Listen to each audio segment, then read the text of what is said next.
Hi friends, today we will discuss about important literalism of ancient history. You can forget to subscribe because forgetting is a beautiful thing. Let's start.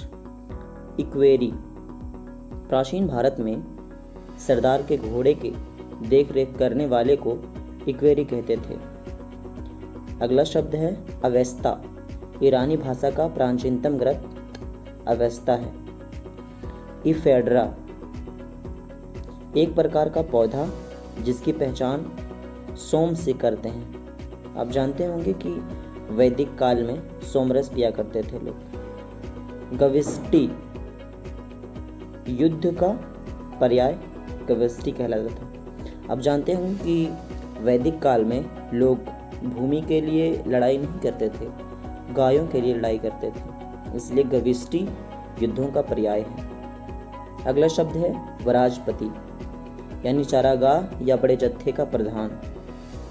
परिवारों के प्रधान को कुलपा कहा जाता था और चावल को व्रीहि कहा जाता था। इसका साक्ष्य अतरंजी खेड़ा से मिला है। अगला शब्द है संग्रहित।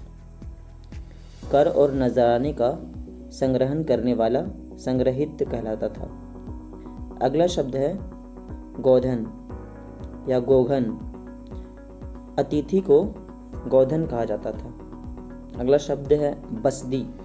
जैन मठ को बसदी कहा जाता था।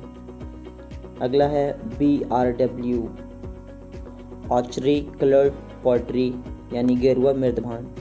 फिर है PGW, फिर है NBPW। BRW से तात्पर्य काला और लाल मृदभांड है, जिसके साक्ष्य हमें ताम्रपाषाणी काल यानी हड़प्पा काल में मिला है, हड़प्पा काल से पूर्व से भी मिला है। और ये गेरुआ मृदभांड हड़प्पा काल में भी मिला है। अगला है PGW पेंटेड ग्रेवेयर चित्रित धूसर मृदभांड, ये वैदिक काल से मिला है। और अगला है NBPW, ये महाजनपद में मिला है, नॉर्थ ब्लैक पॉलिश्ड वेयर। अगला शब्द है निष्क और शतमान। मुद्रा हेतु प्रयुक्त शब्द वैदिक ग्रंथ में मुद्रा के लिए निष्क या शतमान शब्द यूज किया जाता था। अगला शब्द है भोजक। ऐसे गांव का मुखिया जिसमें विविध वर्ण और जातियों का निवास होता होगा। धनी किसान को गृहपति कहा जाता था। उच्च कोटि के अधिकारी को महामात्र कहा जाता था।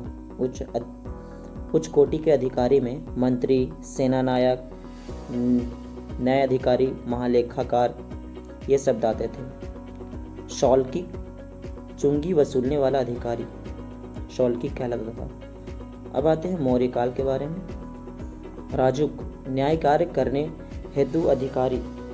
जानते हो कि अशोक ने अपने धर्म के प्रचार के लिए और उसके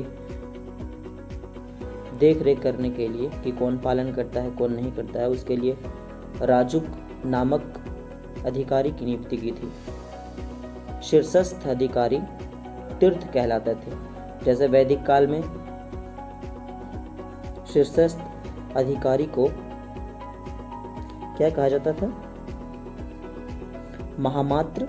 उसी तरह मौर्य काल में तीर्थ कहा जाता था। समाहर्ता कर निर्धारण का सर्वोच्च अधिकारी यानी समाहर्ता ही कर का निर्धारण करता था।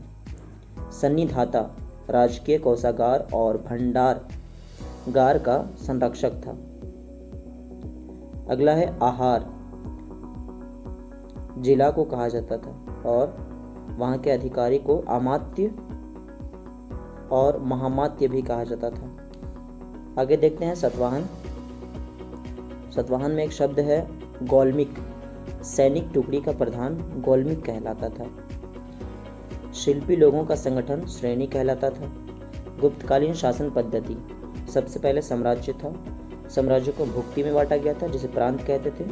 इसके प्रधान को उपरी कहा जाता था और भुक्ति को विषय में बांटा गया था जिसे जिला कह सकते हैं, और वहाँ के प्रधान को विषपति कहा जाता था और विषय को विथि में बांटा गया था और विथि ग्राम में बांटा गया था। अगला शब्द है दंड भुक्ति। राजस्व और शासन का इकाई था जो बंगाल और उड़ीसा के बीच के सीमांत क्षेत्र को कहते थे। अगला शब्द है अग्रहारी। धार्मिक न्यासों की देखभाल करने वाला अग्रहारी कहलाता था। उर किसान लोगों का गांव उर कहलाता था। ब्राह्मणों को दिए गए गांव सभा कहलाता था। और नगरम व्यापारियों और वाणिकों का मिला जुला गांव था। Thank you very much.